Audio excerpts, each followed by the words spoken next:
Fishing was an essential survival skill for our ancestors in order to secure valuable protein for their diet. In this video, I'm going to make a primitive pocket fishing kit from entirely what I can find in the forest and test it out in a nearby river. So, stay tuned. Hi folks, Tom from Davidosi, thanks for tuning in. So our journey begins with this plant, the stinging nettle. Scientific name, Urtica dioica. Gallic name, Juntac. Not only is it one of the most nutritious wild edibles you can find in the UK, it also has very strong fibres, perfect for making fishing line. They're best to harvest mid to late summer when they're fully grown and by cutting them close to the base. Next you want to strip off the leaves. I do this by running my hand twice down the stem one way and twice the other way.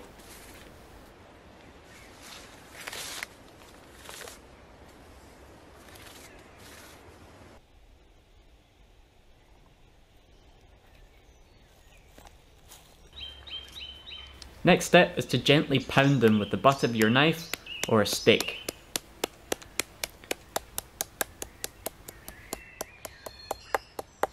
Then you want to split the stem in half all the way along.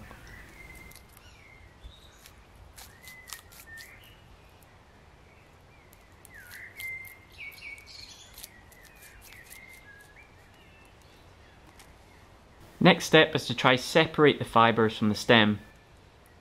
I find if you can make a clean break and using your forefinger and thumb you can strip off the fibres in one motion.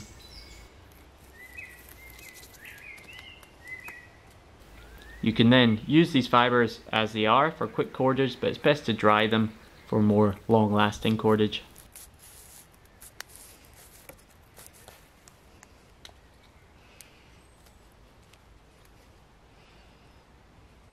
I found that about 20 nettles will produce this much dry fibres.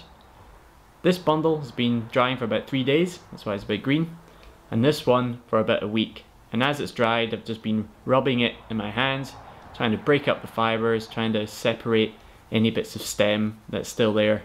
I've also tried combing it.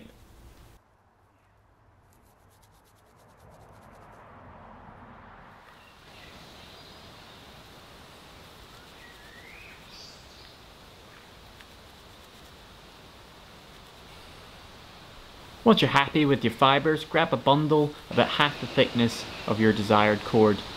And at a point off centre to this bundle, start to twist the fibres so that a kink forms. And this is going to be the beginning of our line. Hold the kink in your weaker hand and with your stronger hand, twist each individual bundle away from you and twist the bundles together towards you. Individual away from you, together towards you. And after a few twists, you start to see our cordage form.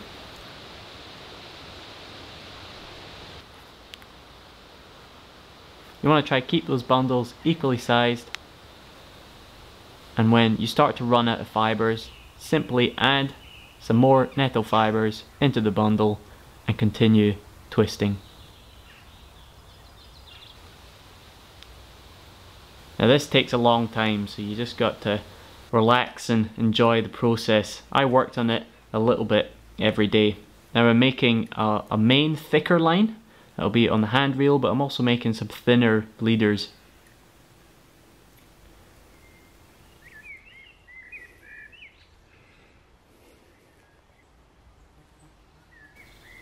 Just keep twisting, twisting, twisting.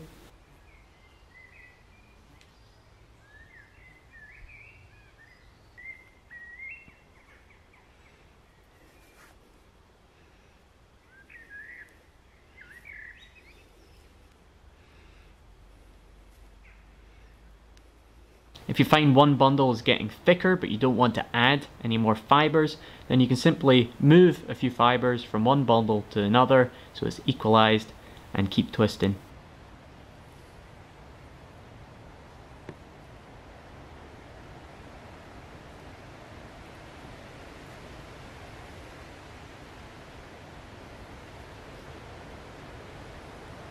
When you're happy with your length of cordage, do an overhand knot and trim off the excess. I then ran my cordage through an open flame to try burn off the straggly bits. just being careful not to burn through your main cordage. That'd be very frustrating.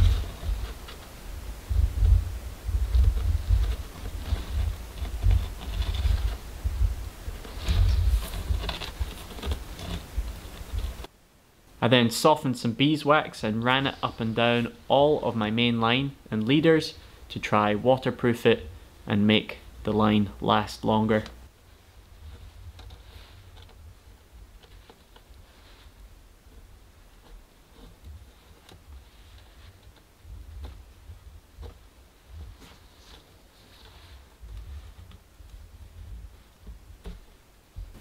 The next stage of our journey brings us to this tree, the hawthorn, or sciach in Gaelic.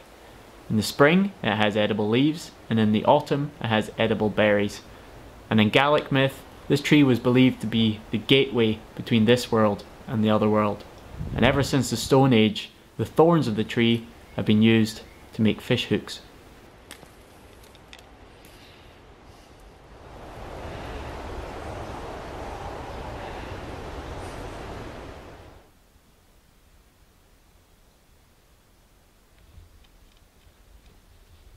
I secured the thorn on the leader by placing it through the plies.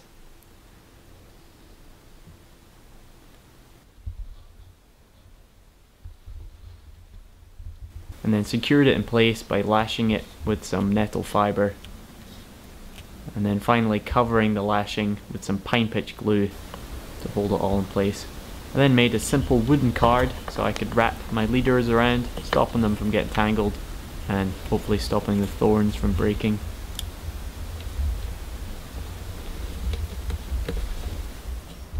Right, now onto the line winder. I found a bit of wood and drilled a couple holes in it.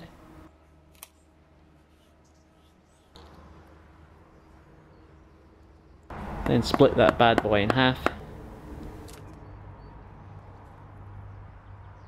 Shaped them up a bit. Then found some horizontal bits and shaved them off so that they could fit within the holes.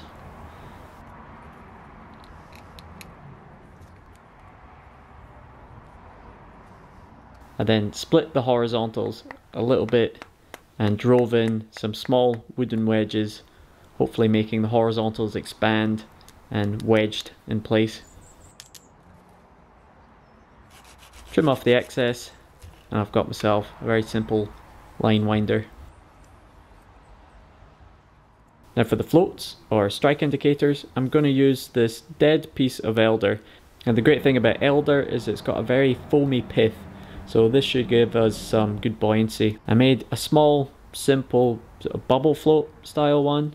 I then made a more classic style float with a willow shaft running through the piece of elder.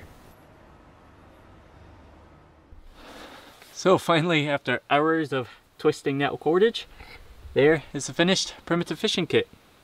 Made 100% from natural, locally sourced plants and materials. The only thing that isn't is the beeswax, but that's from my friend's hive, so that's not too bad. So we have the line winder, just cobbled together, some bits of wood. It's a bit rough and ready, but it works. And then I have about 6 meters of hand spun nettle cordage, harvested, dried, processed fibre all myself, so that took a long time. I ideally wanted a bit longer than 6 meters, but I was starting to run out of time for this video, but I can always make more and add to it. Then have a little wooden card with 2 ready-made leaders made from thinner nettle cordage and hawthorn hooks, which are bound and glued onto the leader. I then have 2 floats, or strike indicators you can call them. This one is more of a bubble float style. It's made from a section of elder, sealed at both ends with beeswax, and a little section of nettle cordage to attach it to my line. This one is more of a classic looking float with a stem of willow. The main floating section again is elder, sealed with beeswax, and at the end a section of nettle cordage bound and held in place with pine resin glue. So that makes up the main part of my fishing kit, but over here I have a sort of maintain and repair kit. So I've got a bundle of dried nettle fibres. So this means I can continue to make leaders or repair the line as I go, and it's actually bundled together with another leader that I'm working on. So it means that if any of these break, I can, you know, I've already got one that's pretty much ready to go. And then I've got a section of thorns, of a hawthorn tree. So this means, you know, I've got a selection of hooks that I can cut out of this and make more hooks as I go along if any of them break or get lost. And then finally just a wee bit of beeswax that I can use to re-waterproof any of my fishing line. So there you go. Now it's time to actually test it out. For the rod, I found a nice wee willow sapling about 6 foot long with a decent amount of bend in it.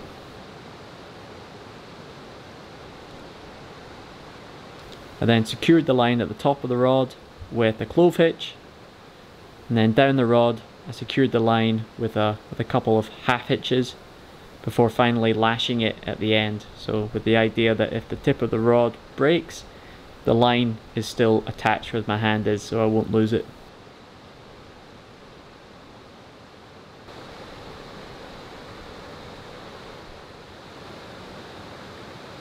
I attached the leader just with a simple lark's foot knot.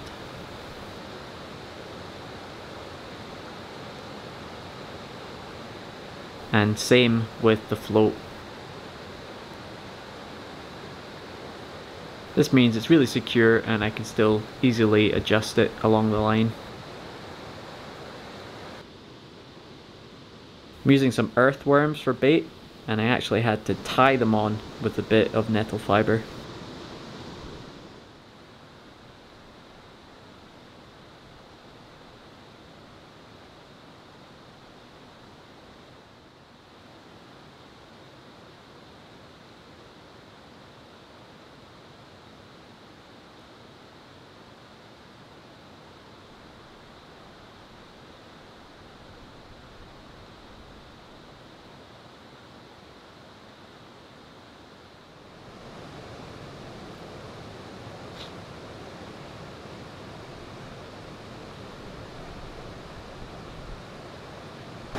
Seen one very small trout.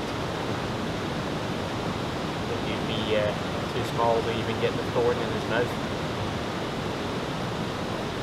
He didn't look that convinced when the worm went past him.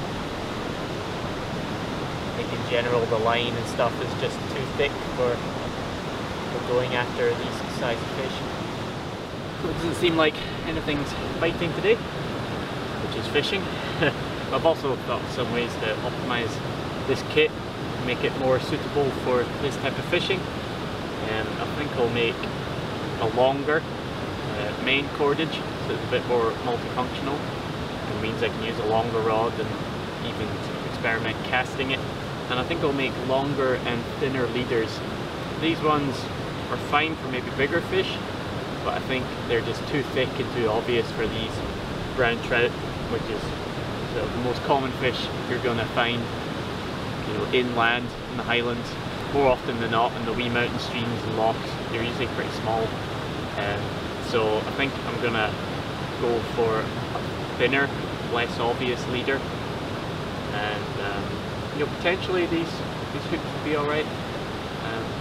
But yeah, definitely the leader, it just seems so sort of thick and obvious in the water.